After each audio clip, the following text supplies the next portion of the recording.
Hello.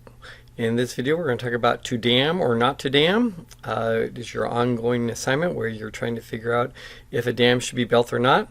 And this week, we are looking at global carbon emissions. And you might wonder, well, how does that relate to figuring out if a dam is being used or not? Well, one of the big uses of dams is electric energy, and so we need to see is making hydroelectric energy using water a good thing to do. So we're going to look at global carbon emissions to see if that will help shed some light on this. So let's look at the assignment. So the assignment looks like this, and it's going to be an interesting one. You're going to be listening to a podcast, and the main person is British or French, and so hopefully you'll be able to understand it. I will be stopping the video fairly often so that you can get a second and explain things if I need to. So the first part of this, you're only going to be looking at answering question number 1, where one of the presenters is introducing why they are in Madrid.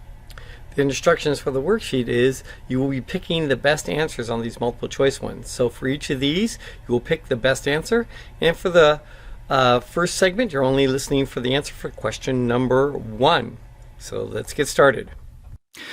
It can't have, and, well, it shouldn't have escaped your attention that the climate experts are gathered in Madrid this week to consider the next steps in tackling global warming.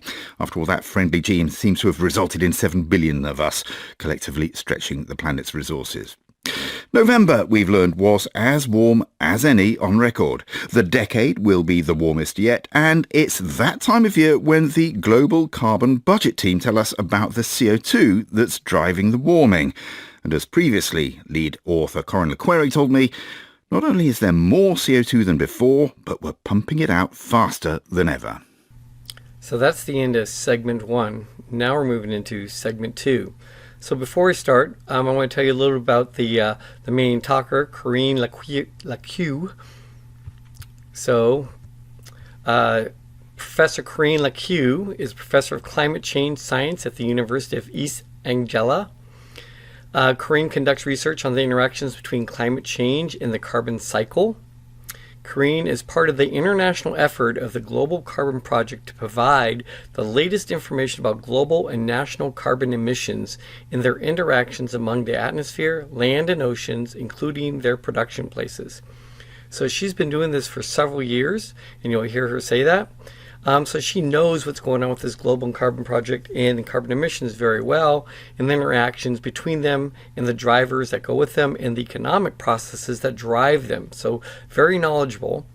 Professor Le Quéré's core research is on the interactions between climate change and the carbon cycle, including the drivers of human emissions. So that's why I wanted you to listen to this podcast to get sort of her insights on these. So now we're moving into segment 2. In segment 2, you will have questions 2 through 6 to answer. 2 through 6, and then it'll stop after that. Here we go. Yeah, unfortunately, I come in this program pretty much every year, and most years the emissions keep going up, and we're still in that position now, although this year they are going up more slowly than they have in the past. So I guess there is a little bit of change here. Is there something in the detail that explains that? Absolutely. Behind this is a small decrease in coal use. Coal is the biggest emitter of CO2, so decreasing is progress. But that has been offset by big rises in oil and gas in particular. And the point being that coal emits more CO2 per sort of kilowatt hour of energy that you get out of it. That's right. Gas emits 40% less CO2 for the same energy as coal, but it still emits quite a lot. So if you switch from coal to gas, which partly is what's happening now, you emit less CO2 for the same energy, but you still emit a lot of CO2. Now, I know that coal use has gone down a lot in the UK, but I can't believe that's accounted for the change that you've seen. The UK is still accounted part of the European Union, and the Europe emissions from coal have dropped 10% this year. Coal is being pushed out by the European Trading Scheme, which is this mechanism that aims to put a price on carbon for industry, and the prices of that has gone up in 2018, and you see the demand for electricity from coal just dropping. So quick recap. The big thing I I want to make sure you heard there is that coal is the dirtiest of the sources of energy for making electricity or other things. It releases the most carbon dioxide. Methane releases carbon dioxide, but much less than coal does. So a lot of countries are moving away from coal because of the amount of carbon dioxide releases and moving towards methane just because it reduces their amount of emissions. All right, we're moving into segment 3, and you'll be doing questions 7 through 10. So let's get started. But the big arguments are about Chinese use of coal, India growing. Both countries this year, they have used less coal compared to normal.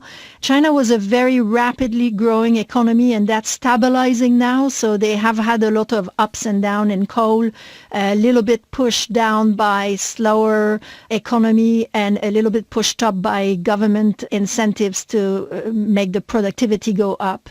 And India is quite different this year. They had lower economy as well, but more importantly, they have had a very strong monsoon with very heavy rains, and that's both led to flooded coal mines, so less use of coal for that, and more hydroelectricity.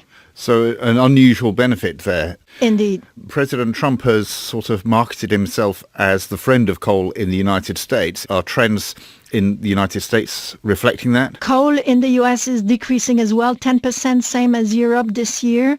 Mr. Trump's effort to revive the coal industry are not working. The problem is the coal fleet is very old in the U.S., and it's been pushed out by lower prices for gas and for renewable energy to a lesser extent. So it's market forces. The emissions in the U.S. are decreasing. They're decreasing less than in Europe, which can be, I guess, explained by more policies in place in Europe. A slight dip in the trend, you're saying, this year. But I feel we've been here before. I guess it was around 2015, 2016, something like that. It leveled out and there was some talk about whether we'd reached peak CO2 emissions. I guess that the lesson is not to read too much into 1 year's change. Although we can look into 10 years change, and in the last 10 years, the emissions have grown at just under 1% per year. And that looks like is the new normal. So before that, the emissions were going much faster, 3% per year. This ups and downs in coal also look like they're set to stay because they're driven by China. It would be very surprising if the coal emissions in China went all of a sudden much, much higher. But then gas and oil behind, they just grow unabated. So it doesn't look like emissions are ready to start going down, at least not without stronger policies in place. So quick recap, China is the largest emitter of CO2, and in the United States, even though Trump is the friend of coal, the amount of coal being used is decreasing. Most of that is because there are cheaper forms of energy. So we're moving into our last few segments. So you will be doing segment number 4 next. And in segment number 4, you will be summarizing what the podcast is saying about replacing coal burning with renewable energy sources. So the segment's only about a minute long, so you may want to stop the recorder about every 20 seconds or so and write down something, and then that'll pretty much be your summary. All right, let's get started. It's probably not part of your report, but one way to stop burning coal so much is to build the kind of solar, hydroelectric or wind capacity. There has been a lot of investment in renewable energy that can be used instead of coal, so for power, electricity and heat. And those trends, they work to some extent. They work in the sense that the prices of renewable energy, wind and solar in particular, but also biomass, is going down and they become competitive.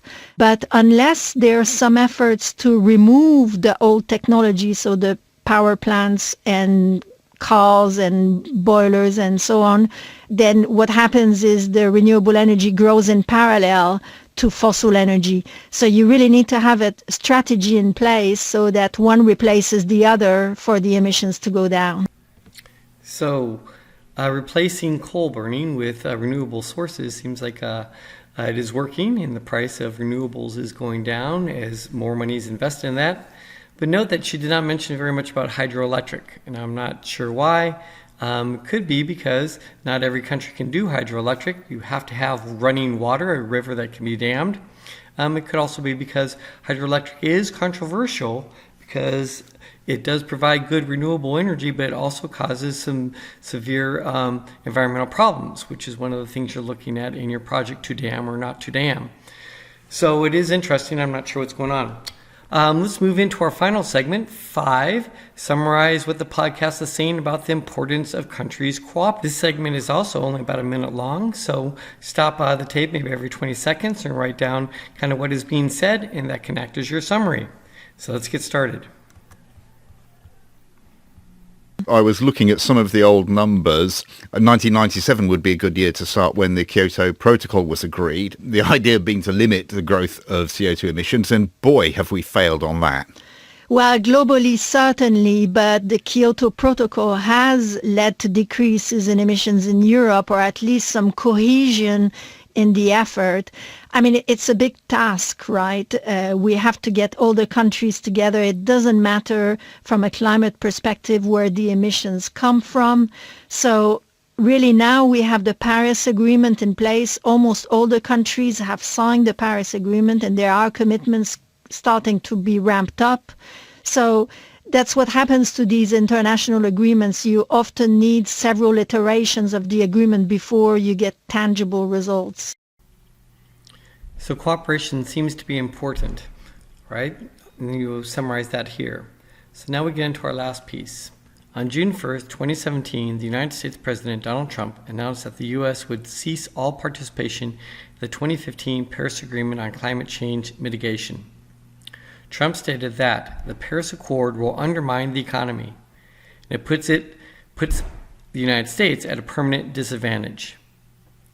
So what I want to know is, what is your opinion on this? A little background. Donald Trump said he was going to pull out in 2017. He did that then because he had to give 3 years notice that we're going to pull out.